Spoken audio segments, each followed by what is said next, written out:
My name is Kay. Welcome to the Financial Brother podcast presented by Vitri Media Marketing. On this podcast, you will hear from business owners, self-employed, individuals that went through a lot of obstacles and challenges, but they still made it through. They will share their achievement and success story with you guys.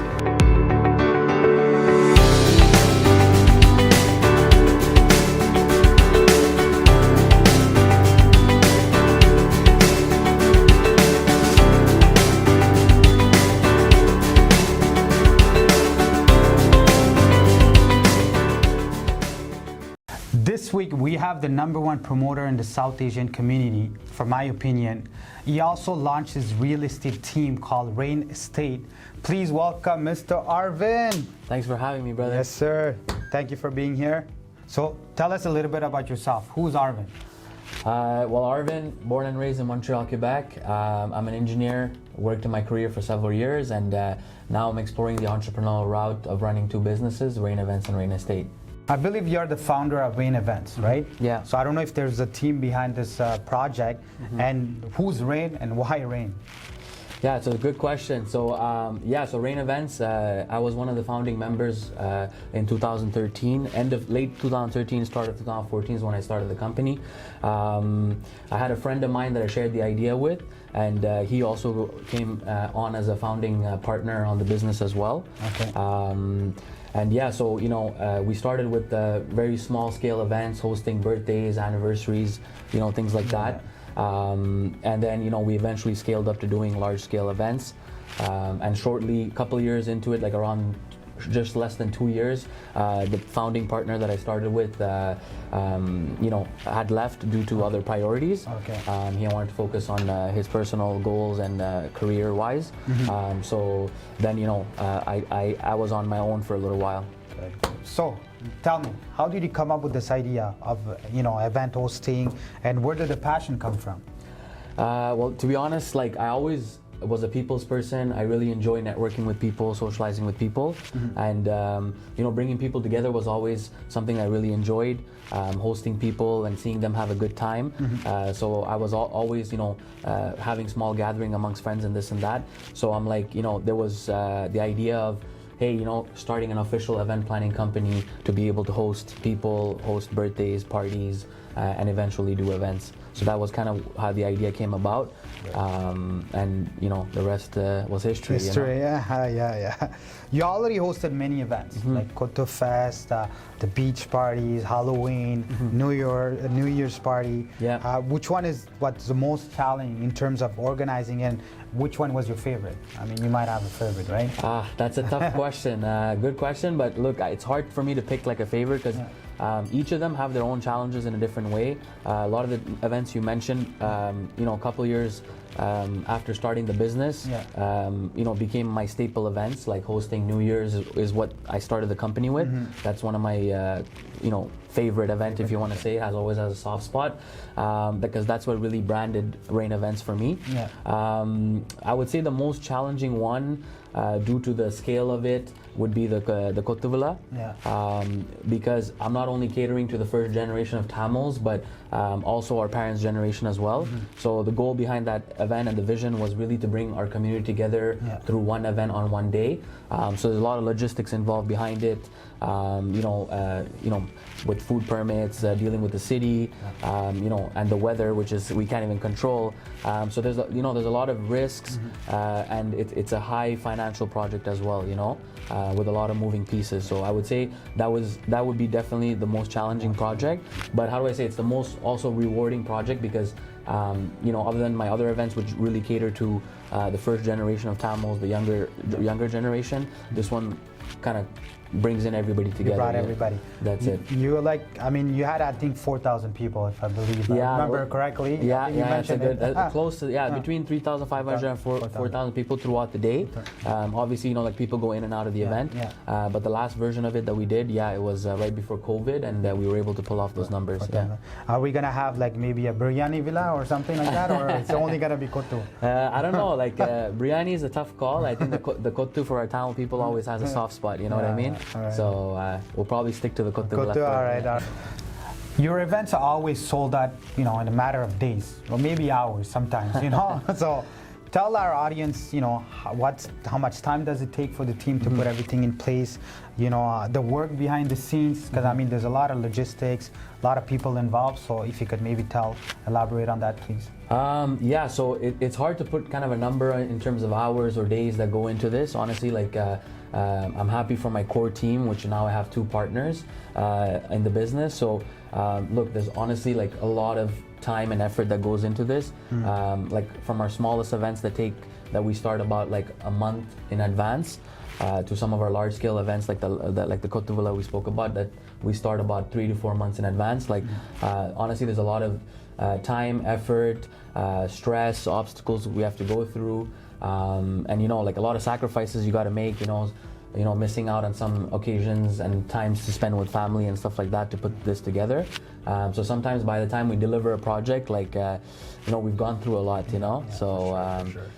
One of our mottos for my team, and I drive that with all my partners as well, is like we really try to push for the quality over the quantity. You know what I mean? So even if it's a few events a year we do, we make sure that it's done properly, and it differentiates from our previous events.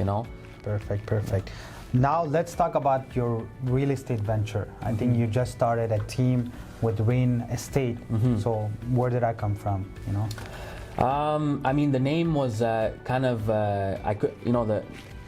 with the city knowing Rain Events, it was too easy for me to let that pass. So I was trying to think of creative names to come up for my branding. Initially, I didn't want to have anything to do with like the Rain Events brand, but then the ring of real estate, Rain Estate, was just there. It was too good to pass up, and what better way for people to know when they already know my events brand. Your brand is there. So that was kind of the idea behind it, and for me, I was always surrounded around real estate. A lot of families and relatives investing in real estate since I was at a young age. So I was always around that field. But finally, I had a kind of a moment where when I was in 2016, actually, I started diving into property management. So I had like some family members from Ontario that had a few properties here, and they were coming maybe 5 to 6 times a year to deal with those properties, deal with the tenants and stuff like that. And then I was presented the opportunity to take that over and deal with the property management. So it's kind of like at first, okay, let me do this favor for my family, you know how it is in our community. So I said yes, but then shortly after, it started to grow as like a strong feeling in me. The property almost felt like it was mine, and then from my family relatives whose property I was managing, they had referred me other clients. So then I started to kind of scale it into a business model. I made some contracts and some legal documents. I saw a lawyer to draft that up, and I started doing property management for like 5-6 clients.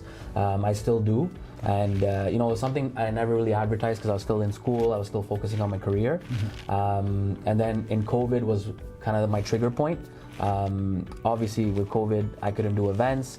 I started having a lot of time on my hands, and I wanted to figure out what next I could do, so I decided to do my courses and do my real estate license. And already throughout those years while I was doing property management, I was already giving like free advice, how to do renovation plans. I was referring my contractors to some of my friends and family. So when I was doing that for free, I said, why don't I just make it into a business, and make some money out of it while I'm doing that, So that's how it all started, real estate. Yeah. Great mission, bro. Now the real estate market, it's not easy right now with the interest rate going up. Right. So how are you holding it down? Like, what are you doing to attract new potential clients, sellers, buyers? Maybe you could, explain your strategy in terms of marketing, maybe. Right. So that's a good question. Like it's definitely a tricky time in the market, and finding ways to do business in real estate. So most new brokers and even older brokers would tell you like real estate's not the same anymore. You have to really be creative to be able to sustain in today's business. Honestly, like my goal is to be able to educate people in the real estate process. So before, like, it used to be kind of like, hey, let me get an agent, he's going to take care of everything, okay, sign here, sign there, and that's it, that's all.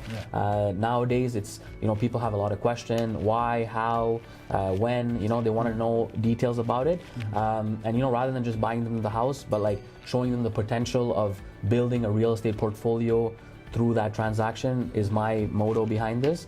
So I try to teach them a little bit more than, hey, just giving them showing them a couple of houses and then putting in an offer, and kind of like you guys, I do reels as well, based on the topics I see that my clients kind of face or something that I encounter in the real estate market. I try to make that awareness available for not only my clients but people out there within our community.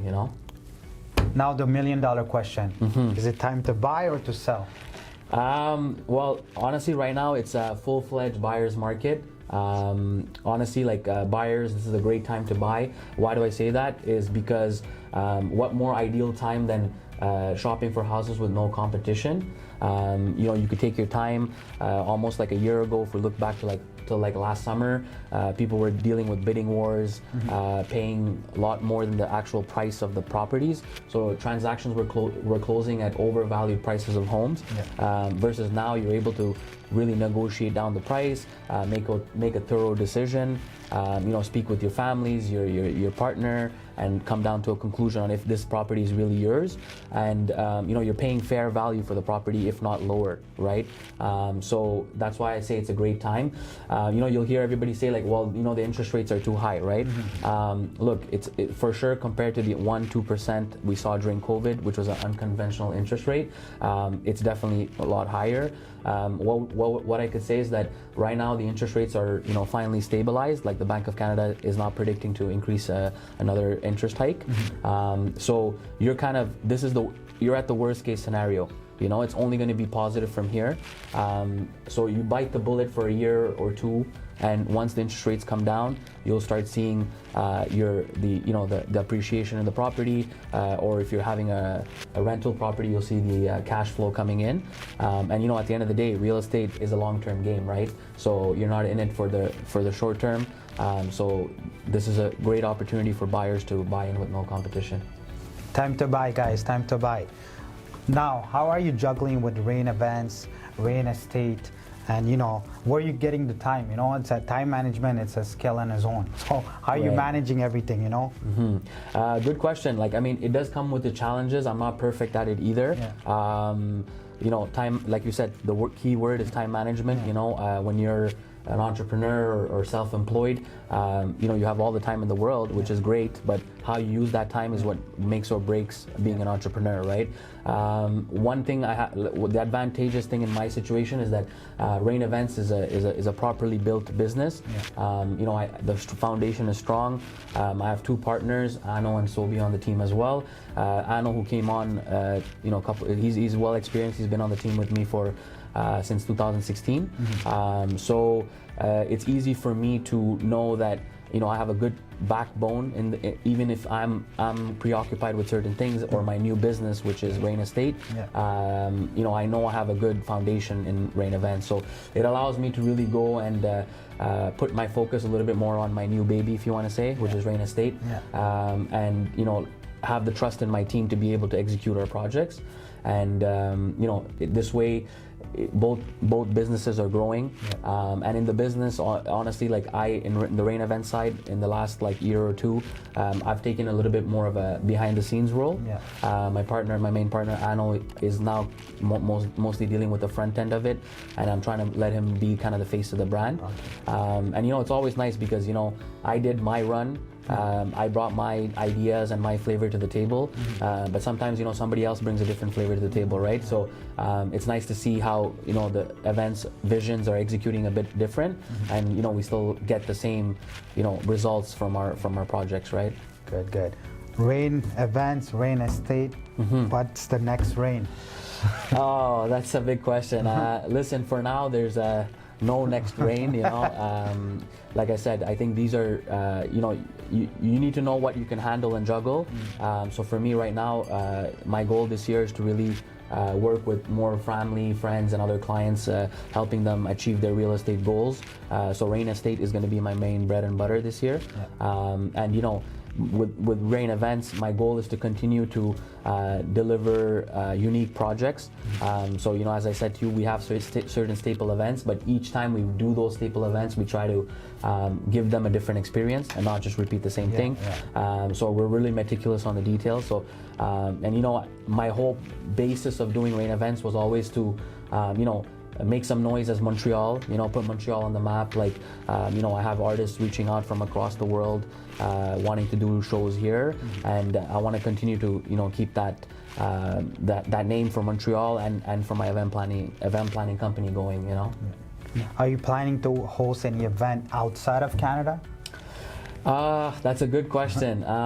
Listen, I had a lot of inquiries or people reaching out to do collaborations, whether it be in Toronto or UK and stuff like that. It's never been something that I was, I gave it too much thought. At the end of the day, I was telling you from the beginning when you asked me to tell you a little bit about myself, I love the city. My main concentration is to give back to the city. If the opportunity presents and there's something nice on the table, as they would say, if there's an offer too good to be refused, I'm not going to say no, So if you have independent artists or singers, dancers, contact him. Now let's wrap up with the rapid fire question. Sir, are you ready? I don't think I'm ready for this, man. All right. Tala or Talabadi? Tala. Jordan or LeBron? LeBron. Rain Events or Rain Estate? That's a tough one, but I'll go with Rain Estate. Love marriage or arranged marriage? Love marriage. Last question, Vadivel or Vivek? Vadivel. Thank you, brother, once again. Thank you for having me, man. It was a pleasure. I hope everybody was able to learn a little bit about event planning and real estate. And if you have any questions, he's the man. He could help you out. You could always check his Instagram page, which is arvin.realtor, and also his Rain Events page, which is Rain Events MTL. If any of you would like to share your unique story with us, you could always message our Instagram page. Stay tuned for the next episode of the Financial Brother Podcast.